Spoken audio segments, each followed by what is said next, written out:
Well, hello, friends, and welcome to Talking with Famous People. What you're about to see is one man, namely me, embarking on a magical adventure, namely playing AI Dungeon. I think you're gonna see this is as action packed as it gets.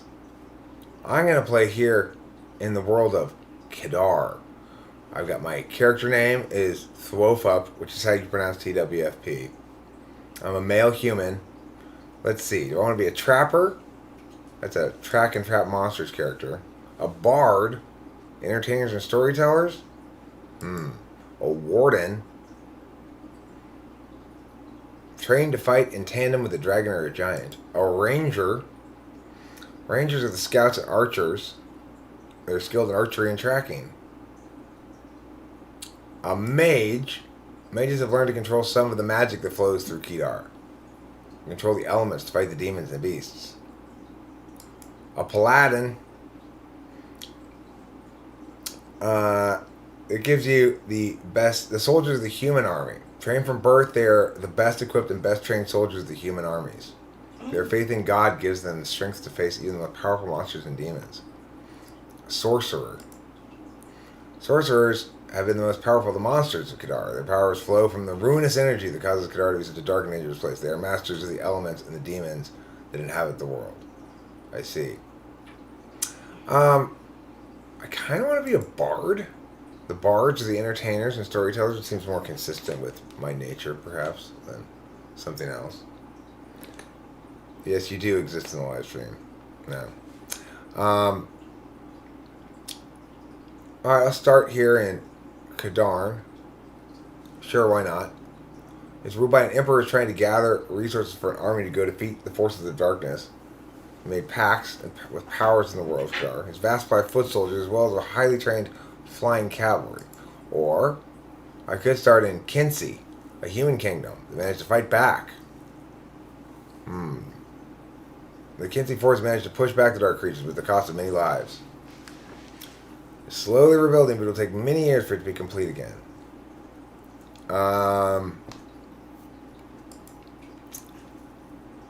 Agadori is a small kingdom on the outskirts. It has always been on the border, and it's a land of fires and blood. A logging and mining country with a greedy king. I'm going to be with the good guys. I'm going to go with Kensi.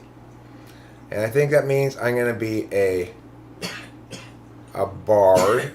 Yeah, I think I'm going to be a bard. World events on. I'm turning them on. Kadast is a new city in that it has been founded recently in the wilds. It was built after the war because there's a nice flat plain there, perfect for agriculture.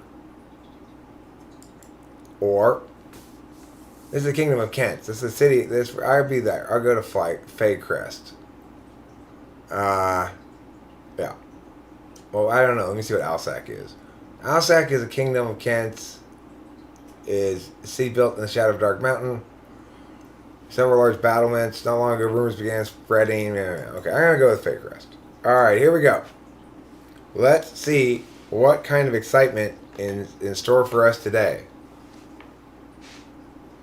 I'm excited. Consumed by his lust for power and in a desperate bid to secure more resources, Emperor Case has made a pact with the most powerful dark forces of Kedar. He has promised to destroy all the homes of the Kensei people and give Kedar a decisive military advantage over them if only the dark forces would lend him their armies to conquer the lands of Kensei. Okay. I am... Kedar is a world of dragons, demons, and monsters. These dark creatures constantly war for control of the land, leaving the few human kingdoms in the shadow of the dark and powerful force. But now the kingdoms of man are fighting back, slowly assembling an army.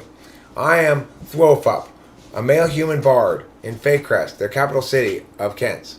I've traveled the world and played my songs for every type of creature and man, and I have a very broad outlook on life. I was recently in the town of Alzak, where I met a young orc warrior by the name of Isnogood. He was very interested in your songs and your tales of the outside world. What do I do?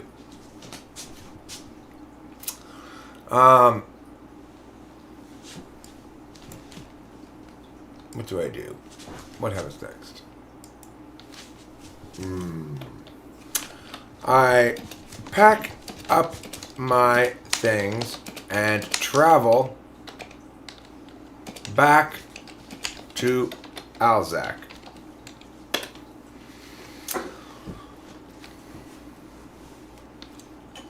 It's a long way back to Alzac, and you'd prefer to do it with some company, but you figure you can always stop by the village of the orcs you know on your way.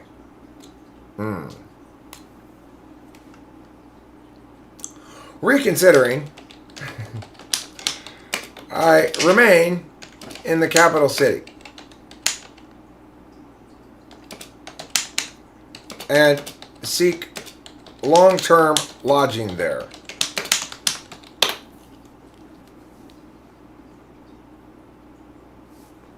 While wandering the city streets, I pass a large crowd of soldiers and citizens gathered in front of the Emperor's palace. The people are cheering something, but you can't make out what.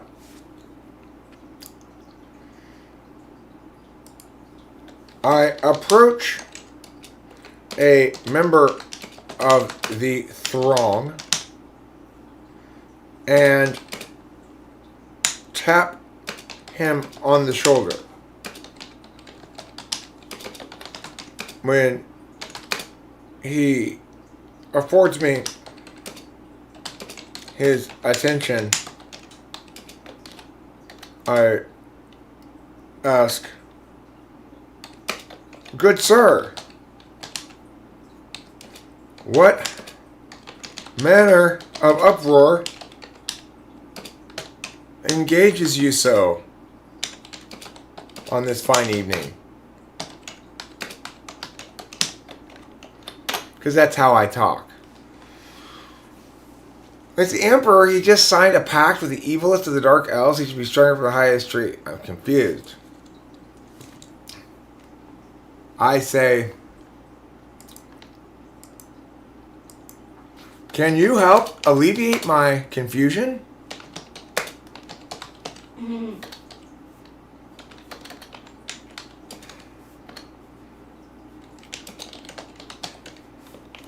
Can this guy help alleviate my confusion? Let's find out. And the answer, I. Oh, really? So, please proceed.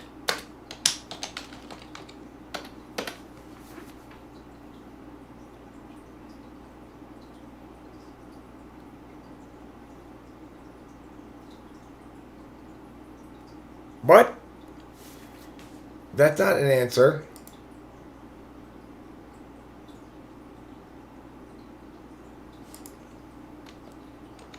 Tell me now everything you know about this so-called emperor. Ooh.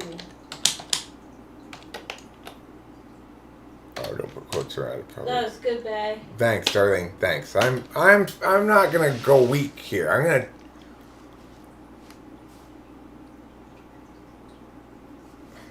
Fine then. Be that way. Ain't telling me to go away. Be that way. But you're going to wish you had given me your attention later on when you mysteriously die. Boom.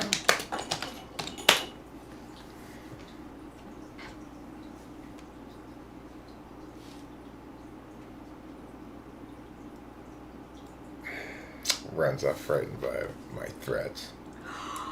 Runs unthreatened. He runs off frightened by my threats. Oh, frightened by your threats. I stand in the town square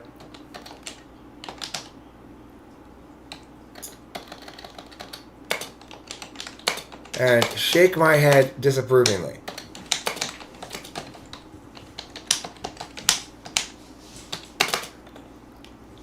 Hey! I call out to random passers-by.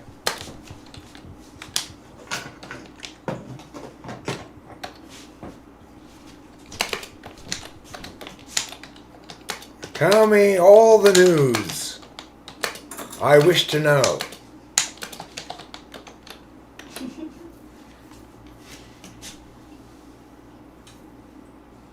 As I wander the town, I overhear bits of conversation. I said I stand in the town square, okay? I didn't say I was wandering the town.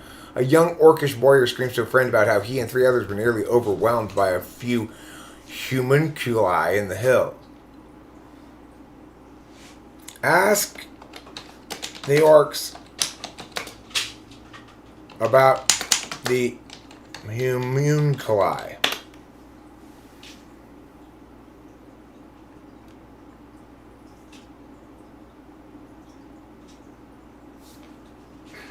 Why is everybody running away the other way screaming? Find a tavern.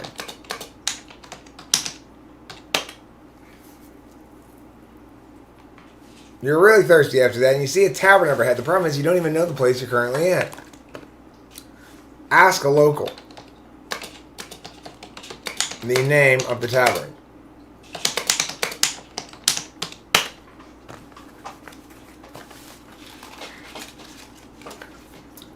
The tavern's doorman rushes over to you and says, I know who you are. You're the bard that plays with the Emperor. He's looked for you everywhere. He motions you inside.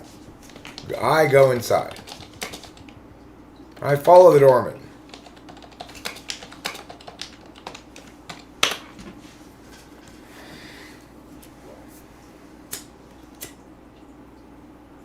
A portly man sits in a corner nursing a mug of ale.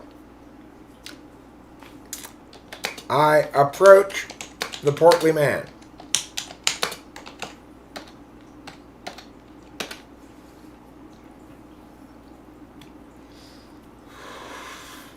I walk up to the portly man and ask him for a cup of water. The man slowly nods and turns his head aside to giggle while he drinks. Why do I ask him for a cup of water? I said I approach him. I don't say I go ask for a cup of water. They're deciding to change it on you. Okay, well, I say, why are you giving me this water?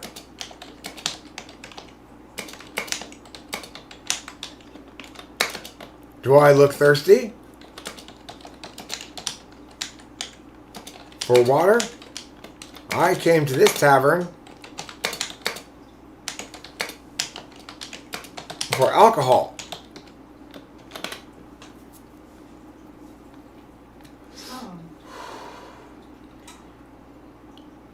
It's not every day. The Emperor comes to our Harbour Tavern. I try to walk away in disgust, but he grabs my arm and pulls me back. I'm not the Emperor. I'm only the Emperor of your mom's face. Oh. Beyond that, I'm but a humble bard.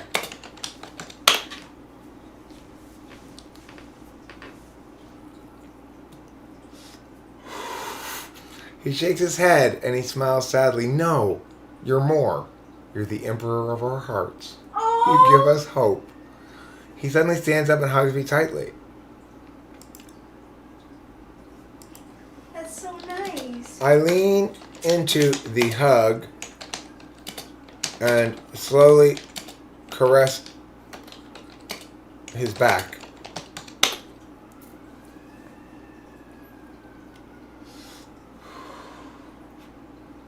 With my other hand, I slowly lift up his shirt to feel his bare skin.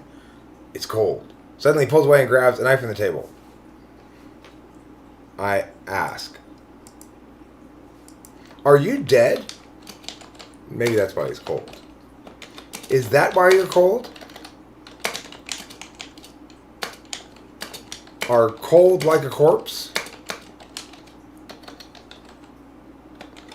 Or shall I fetch you a sweater?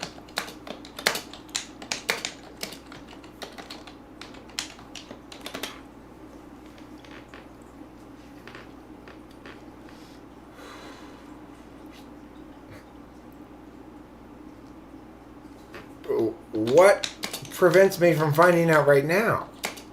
Yeah. He says How do I look like a corpse? He quickly sits down, takes on his figures. Hey, you'll find out soon enough. Well, what prevents me from finding out right now? Mister? He slowly nods. He slowly stands up. Why does he do everything so slowly? To get another mug of ale. I sigh and say, I've had enough of your secrets. Suddenly, several men rush into the tavern.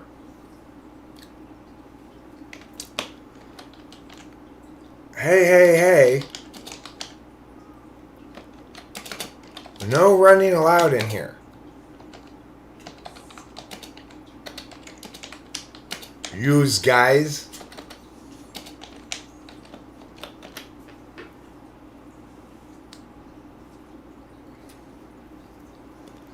The group consists of about 10 men, all heavily armored in chainmail and brandishing various weapons. Their leader, a gaunt man wearing horned iron helmet and red cloak, walks straight to your table.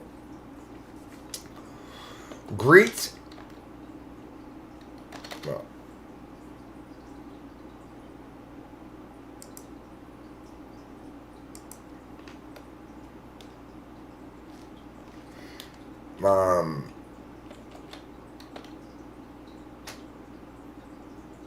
For best results, use second person even in the story.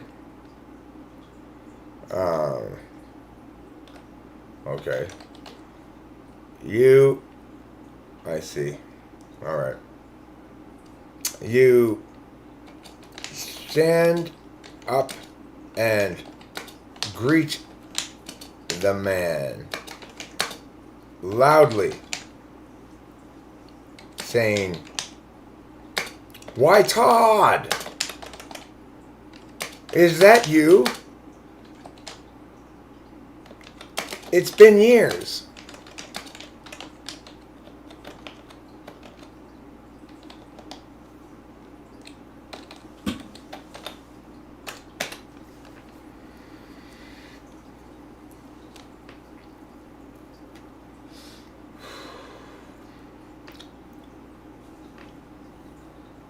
He nods and sits down. After he sits down, the cloaked man speaks up. "I'm surprised to see you. Last I heard, you moved back to Teckleville."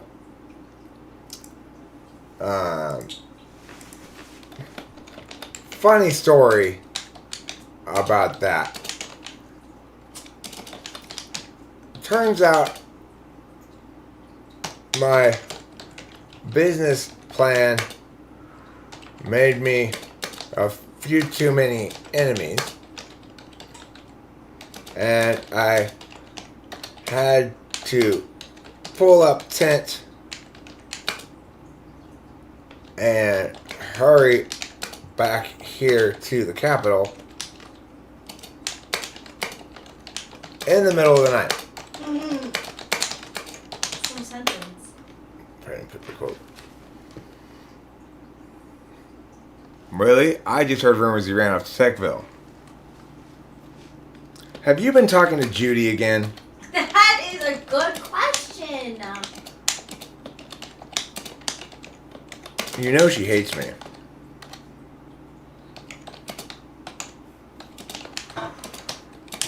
You get right to the point. No, why would I? You're my friend and drinking buddy. I shrug. Yeah. Well. Exactly. I've seen you drunk.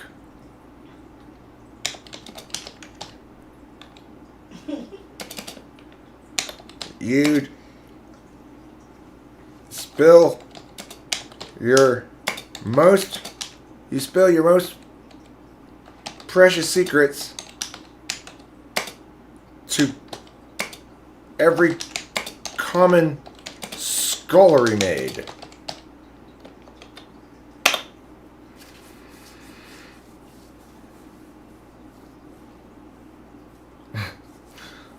He gives you a dirty look and stands up. "You're gonna pay for this. Thrack a fucking dag. You'll rue the day you ever..."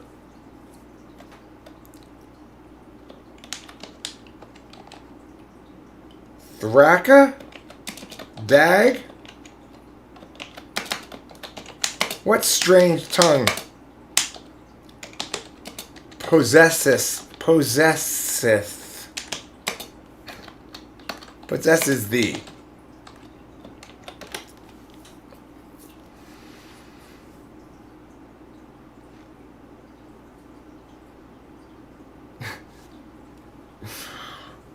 He hacks and coughs, and you can hear him muttering something incomprehensible in his native Kadar. Dag's my pet direwolf. He drops to his knees and holds his hands out to pray.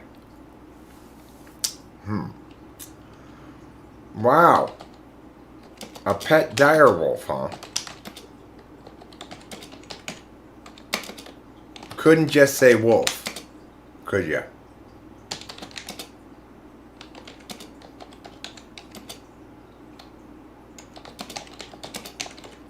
And what exactly is it about this wolf that makes it so dire?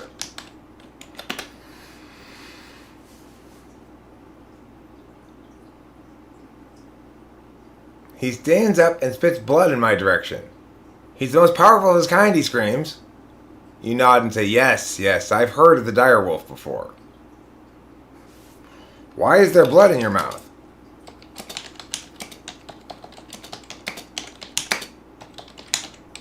And can you please swallow it instead of spitting it out in the future?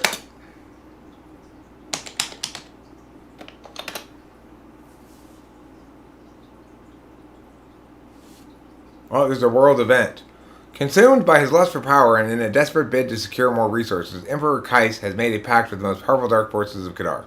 He has promised to destroy all the homes of the Kensi people and give Kadar a decisive military advantage over them if only the dark forces would lend him their armies to conquer the lands of Kents. A logging company from Agadori has started cutting down trees on Kadaran land and has been charged with the destruction of hundreds of acres of forest. This act has enraged the Emperor, and he has sent a warning to Agadori that any future acts of this nature will result in war. Okay. Would you like to go chop down some trees?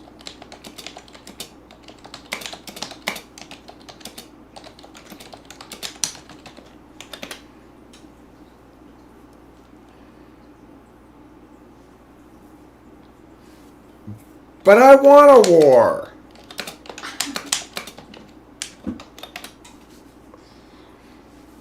For the last time, he says, I'm here to convince you not to war. I said, but I want war. You want to, the Emperor wants to. War is good for business in the short term, but it comes at great cost to everyone involved. How great?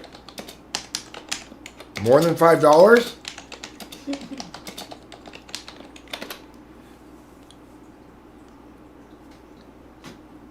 To a point, I don't have access to the Emperor's treasury, but I can tell you that it only takes a few casualties here and there to really rack up the costs. Perhaps we can structure less expensive funeral protocols, I suggest. That's a good suggestion. Mm-hmm.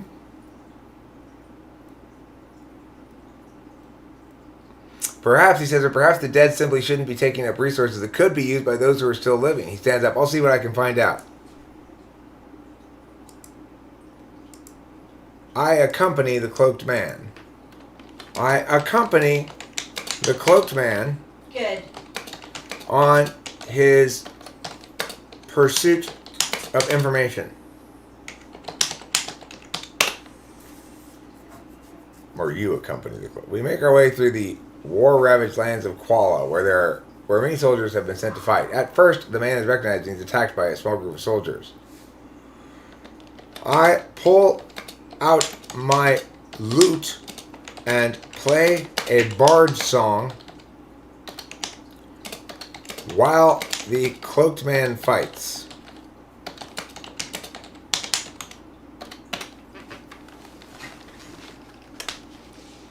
It's enough to cause the soldiers to stop and look at us confused. A few seconds later, they're begging us to take them with them. I can't believe it's working so well. Oh, wow, that's a twist. I forgot to say, it's supposed to be you. I forgot to do second person.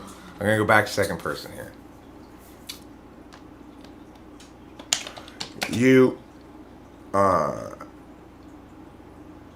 requisition the weapons and monies of the captured soldiers.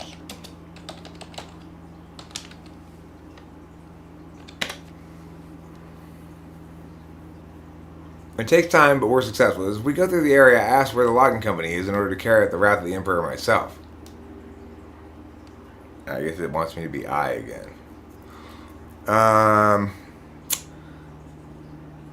Okay. As we go through the area, I ask where the logging company is. Beside the road stands an aging gentleman with a shepherd's... What's that thing called that shepherds carry? What is the thing called that shepherds carry? Good question, Eric. Scythe? A scythe? Maybe.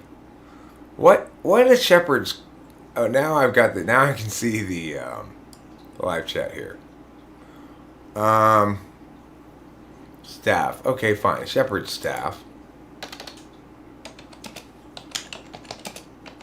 And a large basket Yes. of plums.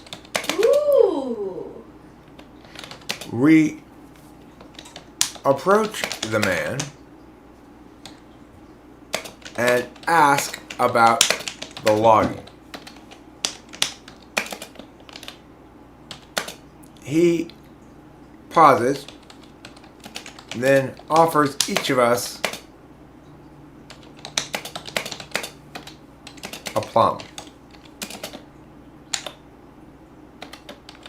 Wow. I take one and bite into it. The cloaked man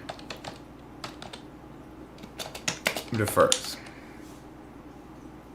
Declines. Declines the proffered fruit.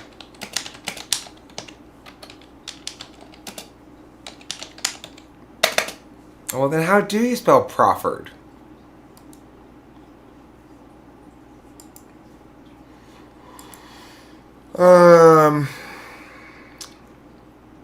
Sighing heavily. The plum having man.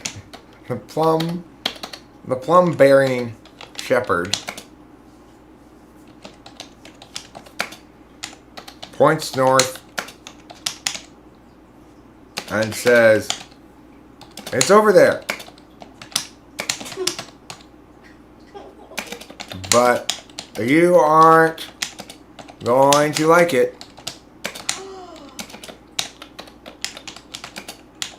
There are so many Yetis over there.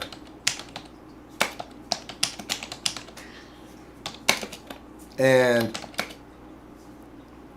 needless to say, they aren't very sociable. That's what I pushed enter.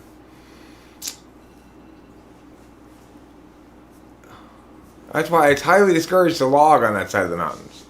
He finished the sentence for me. It's interesting. He then begins to hack away slowly. And we thank the man and continue on. I complete my joke. That's why they are called abominable snowmen. How do you spell abominable? Abominable.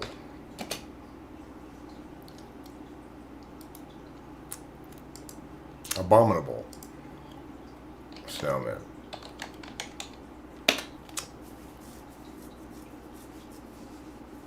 They're not friendly. The logging issue is merely an excuse to go to war with the land-grabbing Agadorians.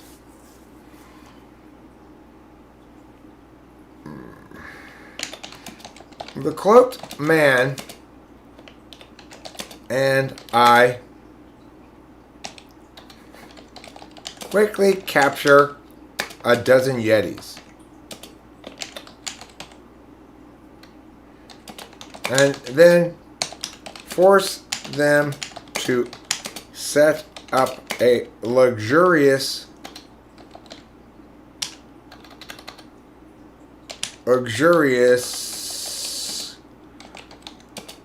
camp for us. While the cloaked man and I snuggle by the fire, the Yetis refill our cups of steaming cocoa.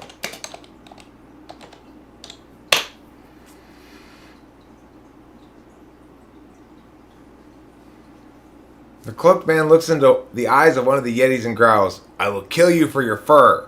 The Yeti simply looks at him in a daze before shrugging.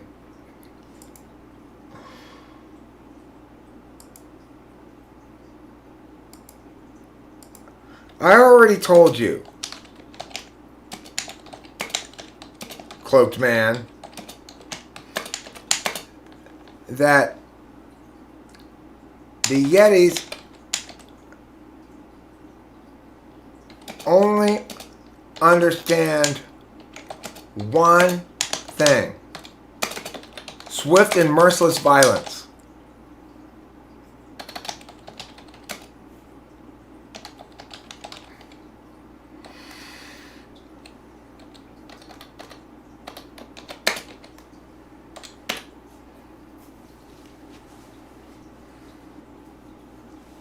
I'm not going to convince these people through diplomacy. They want to fight, not talk.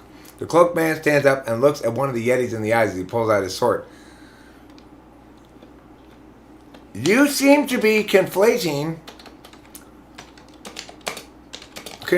I guess, the Yetis for the loggers, or perhaps the purportedly land-grabbing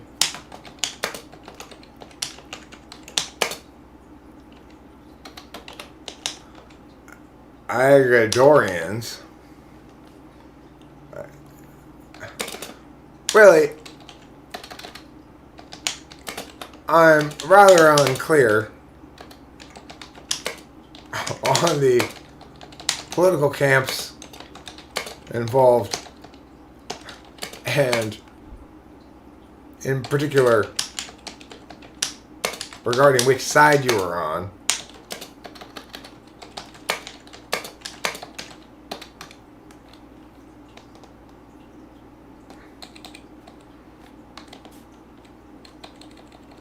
There, that should help him understand what I'm trying to get at here. The cloaked man looks at me with a snarl. You mock me, human? Why? Okay, why are you using the word human as a slur? In case you haven't noticed, you are a cloaked man. Duh. Uncloaking, the cloaked man then he's no longer a cloaked man. Uncloaking, the cloaked man pulls out his sword and brushes you. He attacks you to the ground and holds his sword to your throat. You mock me, human, he snarls.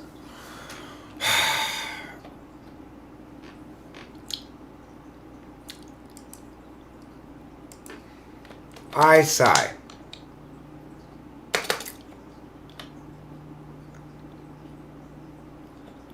And while I refrain from saying so out loud to the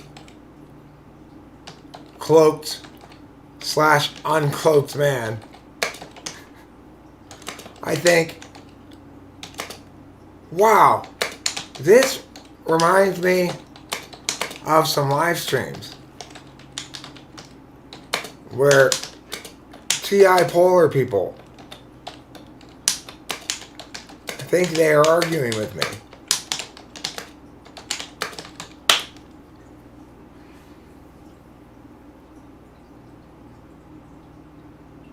I'm not playing this game, he said. Me. I'm going to say this. Oh, yes, you are.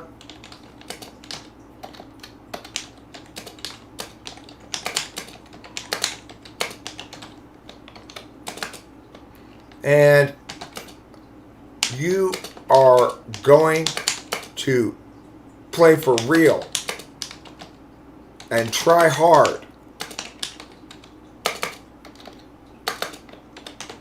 And that's it, little mister.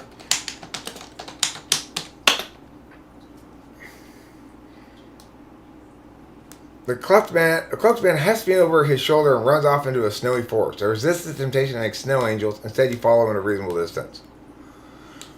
How am I following him from over his shoulder?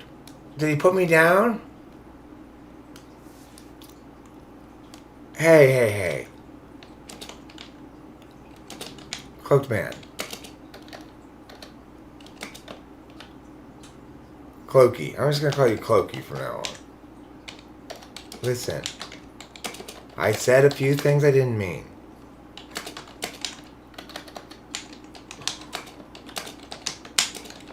I was angry.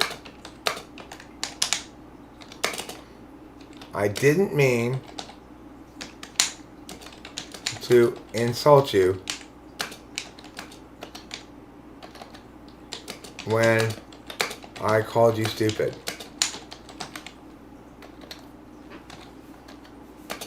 It's just that, see, you aren't smart.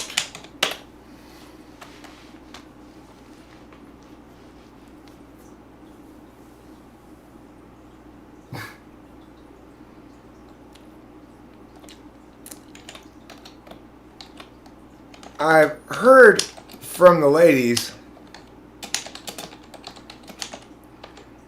that they call you the Wizard of Bras.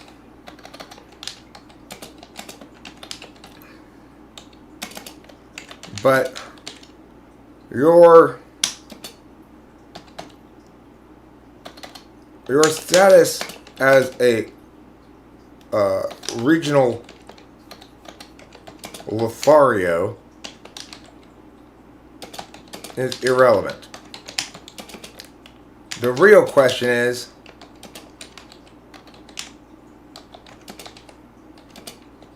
what spell can heal a broken heart? Yeah.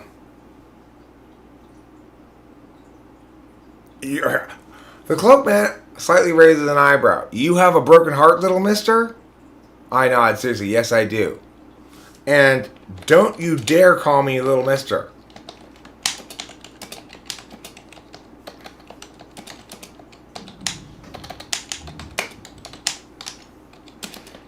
I prefer we hombre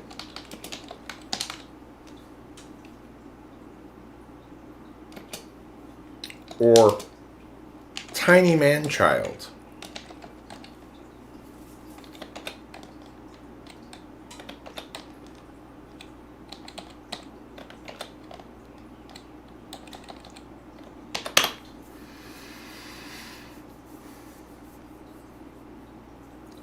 The cloaked man nods. I prefer we hombre, as you wish. I raise my eyebrow. But what can heal a broken heart?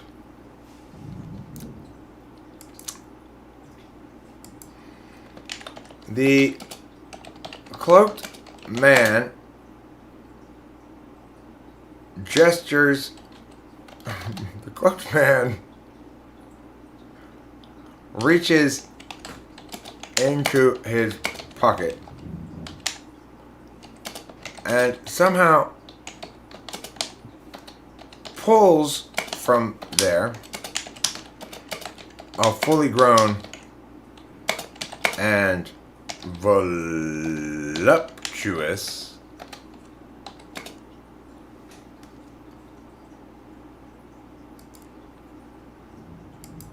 voluptuously endowed woman named Cindy.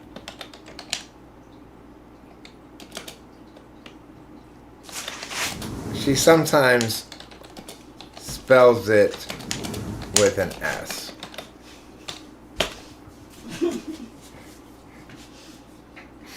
The cloaked man reaches into his pocket and somehow pulls from there a fully grown and voluptuously endowed woman named Cindy. She sometimes spells it with an S. Her pubes are red and her lips are full, just like yours. This is Cindy, the cloaked man says to you. She will heal your broken heart. I nod. Oh, of course. 3 minutes later, I zip up my fly, and Cloaky and I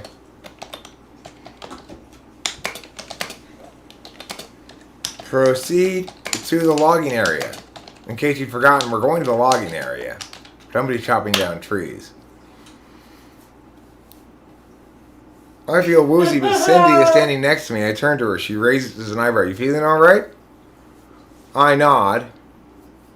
Cindy has someone's you-know-what. I don't know what. I don't know what either.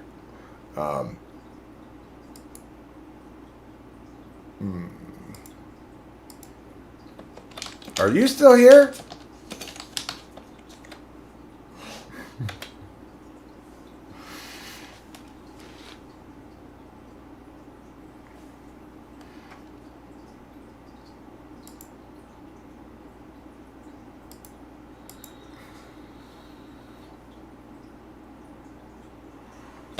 We'll direct Cindy's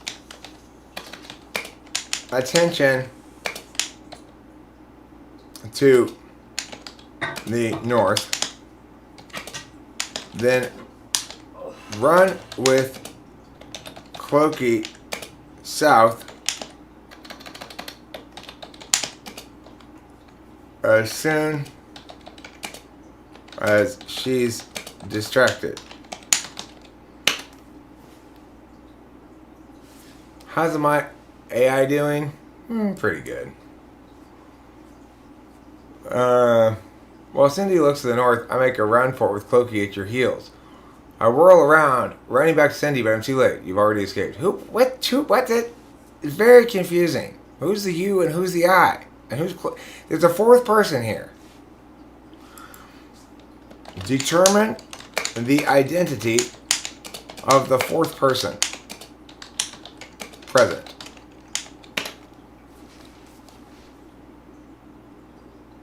Come on, Cindy! I shout to her. Come on, Cindy! I say, sprinting after her. I follow the aisles between the trees and I catch up to her. Cindy, Cindy, Cindy.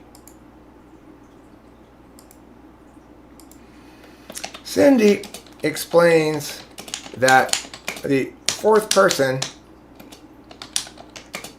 is actually named you with a lowercase y, thus making things confusing as per the famous who's on first routine.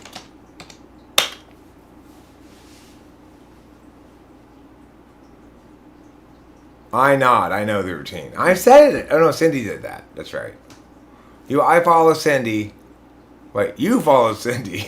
Well, it should be you follows Cindy if you use the name. The north side of the airship. Where did the airship come from? Yeah.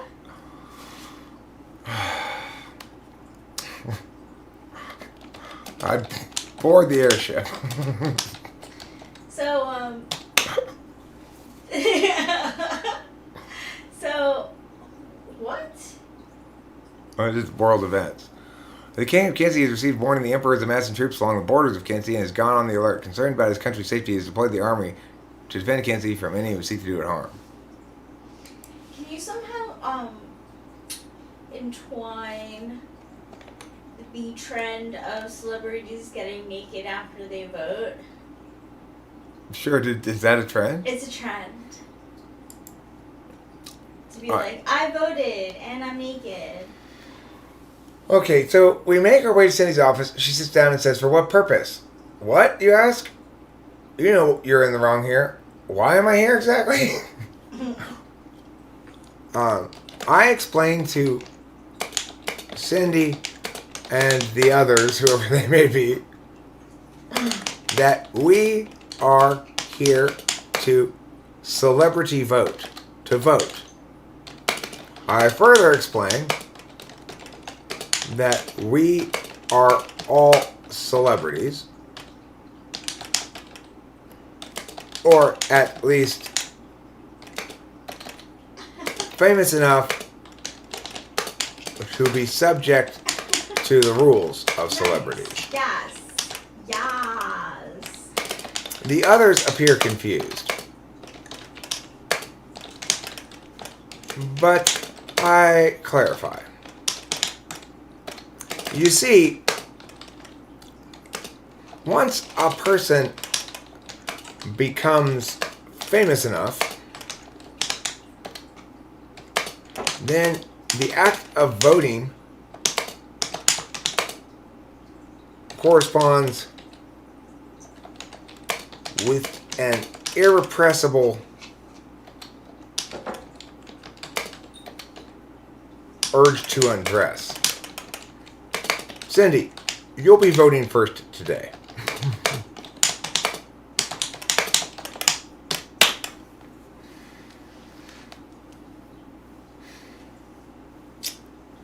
I stand pensive for several minutes before Cindy asks me if I'm feeling alright. I realize I'm sweating profusely. Yeah, come on, let's get this over. Get what over? Voting? We all vote.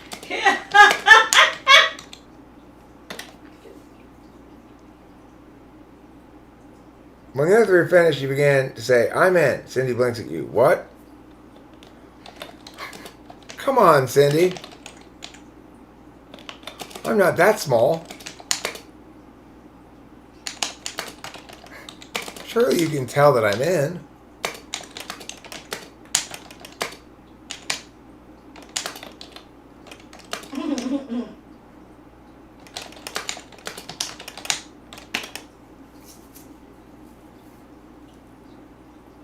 "Don't be shy. I'm sure the Emperor will love that you joined us," you say, trying to help Cindy. "No, I'm not.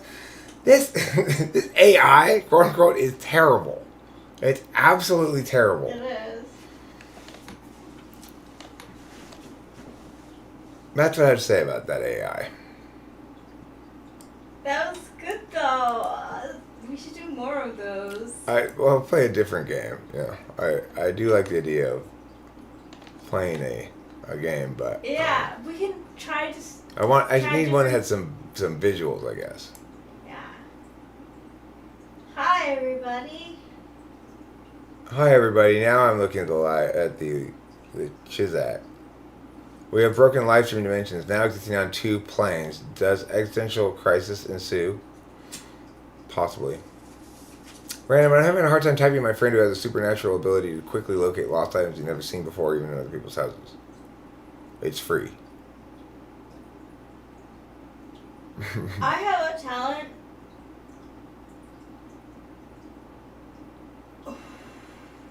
You have a talent? That's why I can. Like, usually when people are like, "Oh, I left my mask somewhere," I can be like, "Oh, you left it here," or Yeah, "Oh, you do it's often tell me where I left things. Yeah. I like to keep track, you know. Mm-hmm. Oh my goodness! Can I just say how much I adore Hostard? It's an adoration bucket. Thanks, Rachel. You're welcome. I'm not going to stay and chat on this live stream because then it wouldn't be a gaming live stream or whatever. But I do want to say about SI stuff in general. I had this weird experience yesterday or the day before. Ever since I moved back to my house, I've noted on some occasions that, without really thinking it all the way out, that there's a green trash can in the front of the house and a green trash can here in the back of the house. But what I had realized at some point, or concluded, is that I didn't know whether there were 2 green trash cans or one green trash can that was sometimes moved to the respective places. And I never, it's like somehow I sort of understood that this was the case for a long time now, until yesterday I took the trash cans out and I determined, yes, there are 2 green trash cans. Because the one I didn't take out in the back that was empty, there was one in the front that was full. And so I finally resolved the question. Yes, we do have 2 green trash cans. How it could be possible that I could live here for a year and there be two green trash cans for a year and never do sufficient work to actually verify it. In other words, I never thought about the question and then went and looked. I always thought about the question when I looked at one of the trash cans and then didn't go and look at the other spot to determine whether or not there were actually 2. And then the next time, maybe I'd see the trash can in the back and I'd go, oh, there's the trash can again. Well, I'm thinking about that thing again. But by the time I'd walk out to the front, I'd forget to even look to see if it was out there. And so now, a full year after I moved into this house, I know the answer to a question that I posed to myself probably a year ago and could have answered at any point in the ensuing time with the slightest amount of effort. But in fact, we do have 2 green trash cans. And I failed to take it out to the curb yesterday because the one in the back was empty. But, and then it's like, I noted the one in the back was empty. And I thought, well, I'll see if there's one in the front a little bit later. I don't want to go deal with that right now. Because it's like, I saw the one in the back was empty. I got the green, the blue and the black trash cans. I pulled them out to the front. By the time I was pulling them out to the front, I had forgot to think about checking whether the green trash can existed in the front or not. By the time I got back then I got back here, started doing stuff on the computer, and I hear the trash trucks on the street. And I'm like, fuck, because they usually get the green trash can first. We might have a full green trash can. I don't know yet. I ran out front. Of course, there is a second green trash can. It is full, and of course, I missed the garbage truck. And it's like 7:30 in the morning too. It's like they come instantly. That's so early. But the advantage of that is especially early. The advantage of that though is I now no longer have to direct any portion of my attention to the persistent question of how many green trash cans we have, and I should never make that mistake again. But it's really strange to me when I was thinking about it how